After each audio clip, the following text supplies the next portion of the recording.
buat keluarga kita, anak famili, orang tua kita, guru kita, dan jemaah mushola Nurul Huda yang telah menghadiri kita doakan semoga kuburnya Raudhah min Riyadil Jannah. Allah berikan curahan nikmat tersebut, Allah berikan syafaat, Allah berikan ampunan, Allah senantiasa berikan rahmat kepadanya. Kita yang masih hidup kita mohon kepada Allah agar sehat lahir batin, diberikan kekuatan iman Islam, istiqomah, diberikan kemudahan dalam belajar, khususnya belajar Al-Quran, diberikan kemudahan dalam khususnya bisa membaca Al-Quran. Dan mudah-mudahan kita semua diberikan hadiah terindah husnul khotimah. Bihadiniya wa tilkaniya al-Fatihah. Bismillahirrahmanirrahim. Alhamdulillahirabbil alamin, arrahmanir rahim, maliki yaumiddin. Iyyaka na'budu wa iyyaka nasta'in, ihdinas siratal mustaqim, siratal ladzina an'amta 'alaihim ghairil maghdubi 'alaihim waladdallin. Amin ya rabbal alamin. Sudah ketemu semua? Bismillahirrahmanirrahim.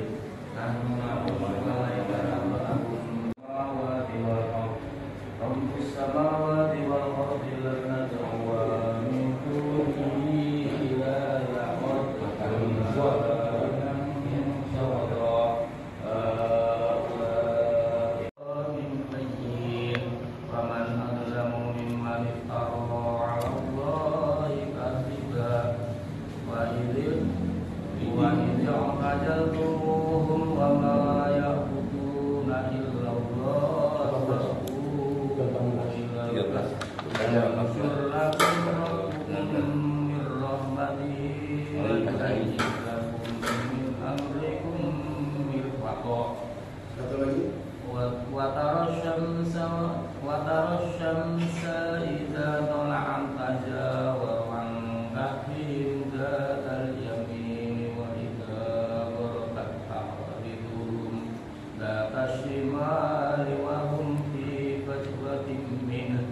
Dzalika min ayatillah, may yahdihillahu fahuwal muhtadi, wa may yudlil falan tajid lahu waliyyan mursyida.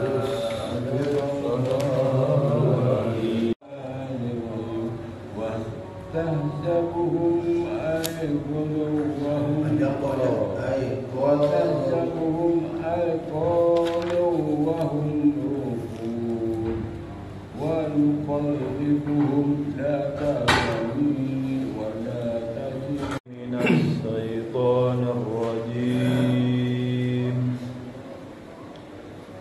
بسم الله الرحمن الرحيم.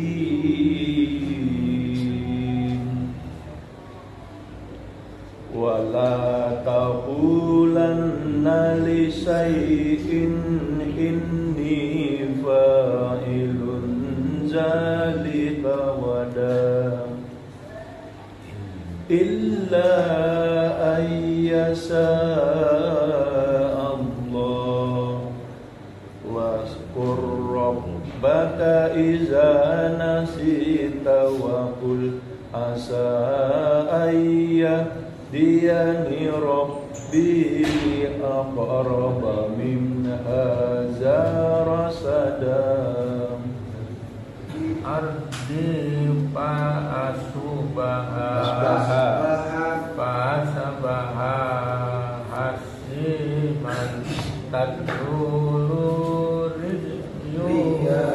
ridyahu wa kana Allahu ala kulli shay'in muqtadira. Wa idza qulna lil malaikati isjudu li Adama fasajadu illa iblis kana minal jinni fasaqa ma an amri أفتتخذونه وذريته أولياء من دوني وهم بآية ربي فأعرض عنها ونسي ما قدمت يداه إن جعلنا على قلوبهم أكنة أن يفقهوا وفي آذانهم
Mad asli innaka, nun bertasdid kudu ditahan, dua ketukan minimal. Nun mati ketemu tak, dia menjadi ikhfa, lalu didengungkan. Tastati, ada ya mati, maka dia menjadi mad, dua ketukan. Ma'iyah sob, dia kola, robnya menjadi mad asli biasa, dua ketukan saja. Maka kalau dibaca qala innaka lan tastati'a ma'iya sabra. Coba. Qala innaka lan tastati'a ma'iya sabra. Ulangi lagi. Qala innaka lan tastati'a ma'iya sabra.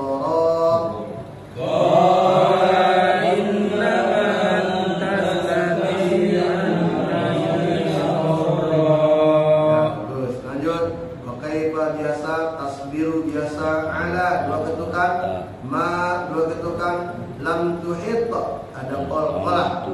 Bihi, dua ketukan. Khub, ada qalqalah. Dan rob, mad, dua ketukan.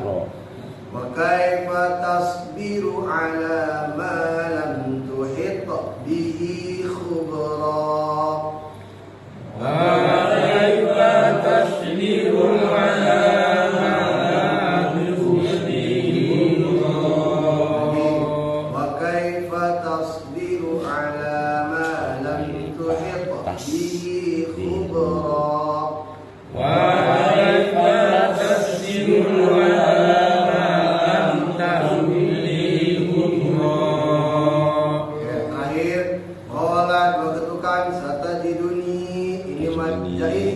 sampai 4-5 ketukan. Dia ada ikhfa, nun mati ketemu sin besar. Kemudian ada alis tebal ketemu hamzah, itu mad wajib sampai 6 ketukan. Kemudian Allah biasa 2 ketukan, so 2 ketukan, raw dia menjadi idgham bi gunnah.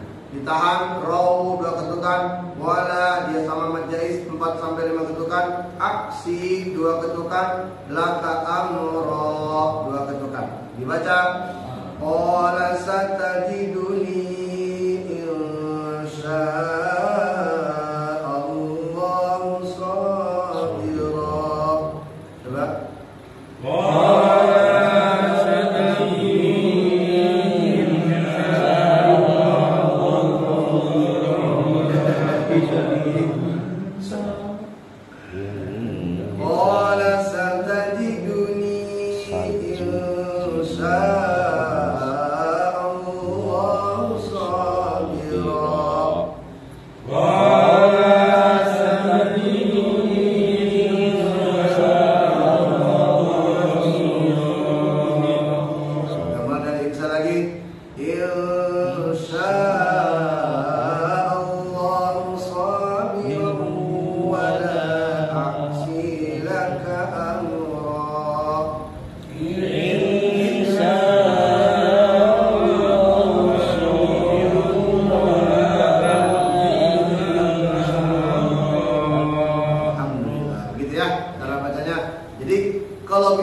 sebelum ngebaca otak kita udah memikir duluan tuh.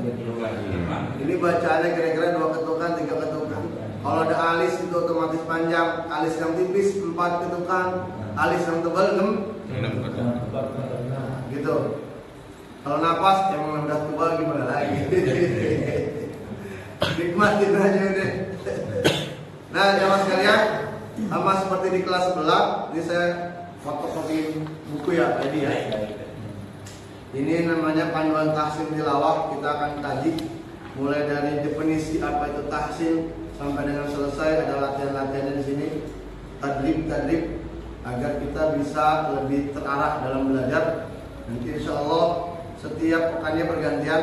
Pekan pertama mungkin bisa jadi tajwid dan tahsin, pekan kedua bicara tadabbur gitu ya, pekan ketiganya berulang lagi begitu aja, berganti-gantian.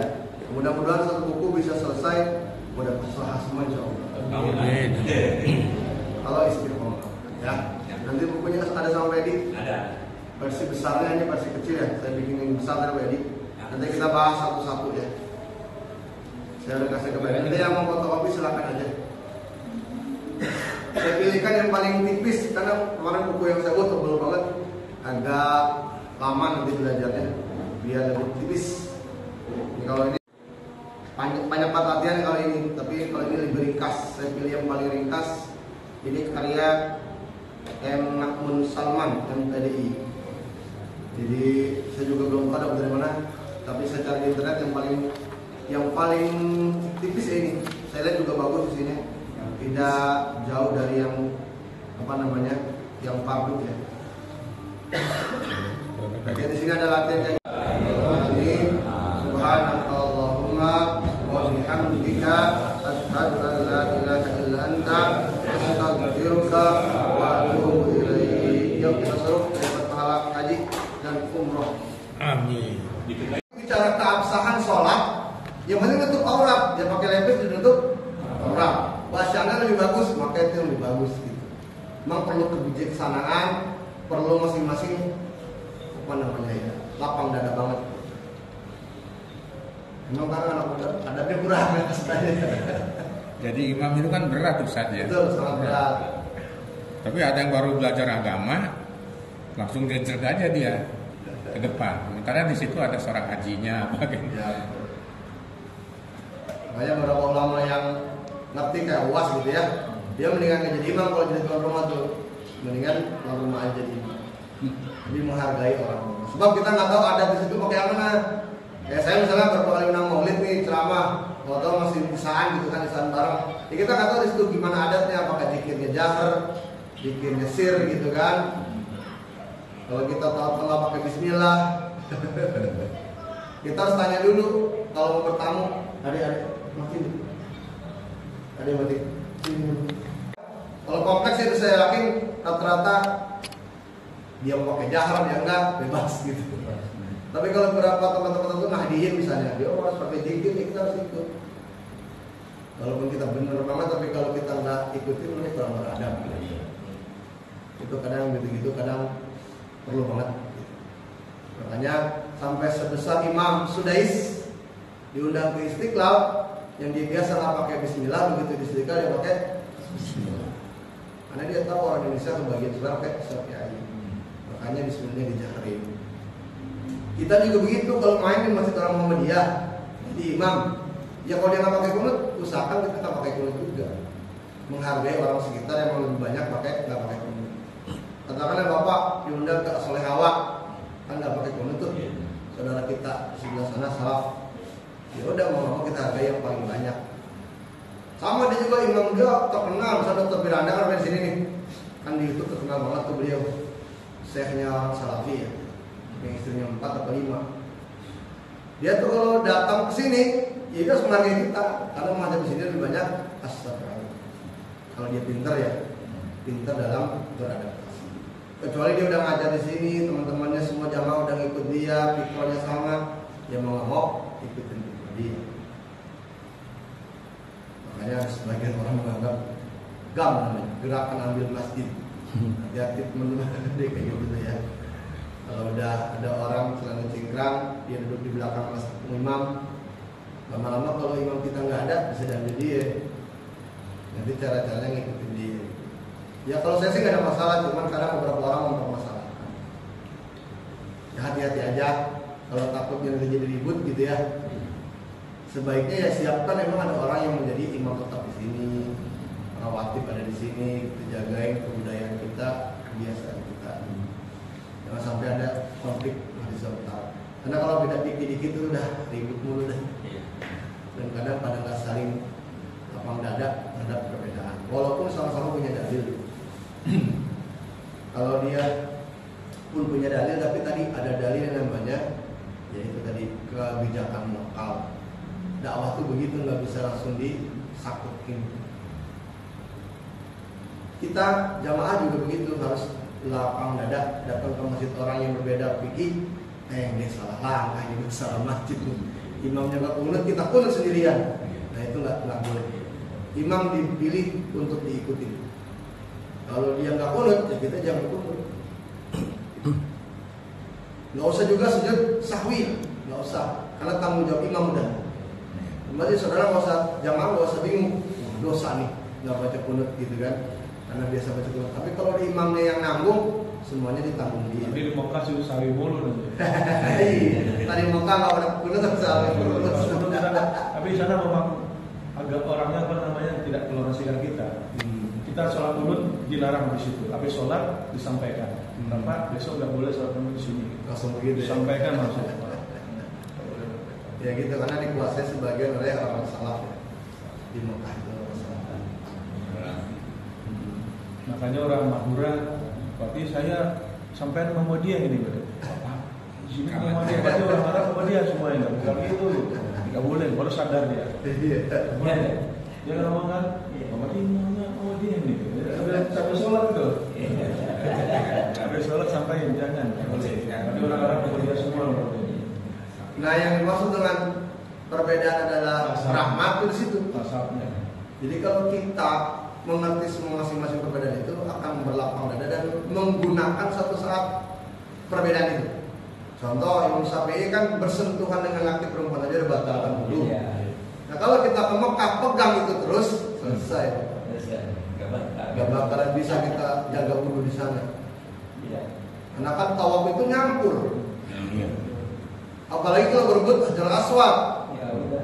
Selesai tuh, bapak harus keluar dulu, baru 2 kali tawaf batal. Selesai wudhunya jauh benar di luar. Tinggal lagi jamaah. Dan di situ dimanfaatkan perbedaan pendapat itu. Kita nggak bisa pegang sapi terus tuh. Ya udah kita pegang mazhab yang lain, membolehkan bersentuhan Hanafi, Hambali itu boleh. Yang namanya batal bersentuhan itu kalau berhubungan seksual buat mereka. Selama bersentuhan nggak ada nafsu, batal. Ya kita pakai itu, memang lagi dalam begitu. Makanya ada perbedaan pendapat. Jangan mencela perbedaan pendapat. Karena suatu saat kita pakai itu. Tentang pula jumlah air, Imam Syafi'i mengatakan harusnya jumlah sekian pula gitu. Tapi di satu tempat air lagi berkurang. Mau gimana? Ya kita pakai mazhab yang lain gitu. Jadi jangan kaku terhadap, nah itu dipakai buat keadaan-keadaan darurat. Tapi kalau keseharian nyamannya pakai mana, silahkan. Karena fikih itu nyaman. Jangan bapak merasa begini nih nggak nyaman, dipaksain gitu. Ya nggak enak sholat kalau dipaksain. Tapi buat sebagian orang begini nyaman banget ya silahkan. Ada dalilnya kok, ada dalilnya. Ada yang begini ikut sahabat Umar ya, pegang pedang, ya silakan kalau nyaman itu. Yang penting sekali lagi jangan provokasi. Udah tempat di sini begini, atau dia begini jadi imam. Kan maksain kendak namanya itu. Orang di belakang, ya ini orang serius amat sholat. Kayak gitu-gitunya banyak.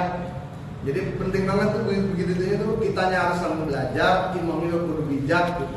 Ini nanti nggak bakal ganggu. Tapi di musola ini alhamdulillah dengan kedatangannya Pak Guru. Alhamdulillah. Ada imam. Ini Pak Guru bacanya udah bagus. Nanti waktu beliau harus terus di sini. Jadi kalau Pak Edi yang masalah Habibina wa syafi'ina dalam lain terus sebagai bentuk pujian kita kepada Rasul. Orang mau dia nganggap gitu. Sayyidina tuh berarti Rasul pengen dianggap apa gitu, sombong gitu. Rasul tuh nggak pengen dianggap Sayyidina, Rasul tuh biasa aja. Muhammad kata dia begitu. Itu pendapatnya ya kita hargai. Karena memang ada masing-masing ada dari. Saya kira itu Bapak ya. Tapi kalau baca Al-Quran insya Allah sama. Baca Al-Quran semuanya sama. Kecuali di Bapak Arab ketemu qiraah sapah namanya. Yang ketemu waduhe, walaikumsalam saja. Itu kan jarang banget dipakai. Rata-rata hafaz semua. Imam hafaz ya. Jadi kita semua sama dari Mekah sampai ke sini rata-rata kalau baca Al-Quran sama imam hafaz. Tidak ada yang beda. Tinggal gayanya doang beda. Lagunya doang beda. Tapi kalau bicara balagonnya, bicara tadi yang beda-beda itu tujuh bacaan Al-Quran itu kalau salah jarang banget dipakai. Itu kalau praktekin orang pada bingung pada ketawa. Kalau kita baru pakai lagu, pakai lagu lain masih habis. Tapi Al-Qurannya kalau saya baca Al-Qurannya mereka di sana enggak masih kabuk saya baca. Bedanya cuma ini aja. Dia setiap matnya itu nggak dikasih baris. Kalau di kita kan iya mati dikasih baris. Kalau di sana enggak. Fathah enggak. Kayak gitu-gitu dia dikasih bilangin, diringkesin. Namanya Quran Usmani namanya. Terbitan Usmani. Kalau saya disuruh lebih nyaman itu tadi nggak banyak banget. Itu gitu, nggak banyak banget harokatnya. Jadi lebih dikit harokatnya. Tapi kalau nggak terbiasa ya, karena terbalik kalau di kita, kalau nggak ada harokatnya dibaca, berarti apa? Nggak panjang. Gitu. Kalau di sana balik. Makanya kalau Quran di Mekah pasti beda, karena dia namanya Quran Usmani. Kalau kita terbitan Depak. Kalau ini bosnya coba nanti di kamu, kalau dulu saya baca Al-Quran, kalau panjang pendek itu haram hukumnya. Ya, sangat Kalau nggak ada tajwidnya, panjang pendek nggak jelas, apalagi hurufnya, itu haram hukumnya. Ngeri saya jadi baca Quran kan saya kira buat orang nanti harus itu motivasi menjadi belajar tajwid. Nanti kita belajar kan? Kita belajar misalnya ya, tentang tahsin dan tajwid. Tapi kalau orang yang belajar dia terbata-bata, salah malah dapat 2 pahala. Pertama belajarnya didapat, kedua pahala membaca. yang penting ada gurunya yang belajar. Yang penting ada guru. Begitu Pak ya. Ayat mah udah bagus bacanya, tinggal napas doang, napas-napasan. Oh ya, lari kemana?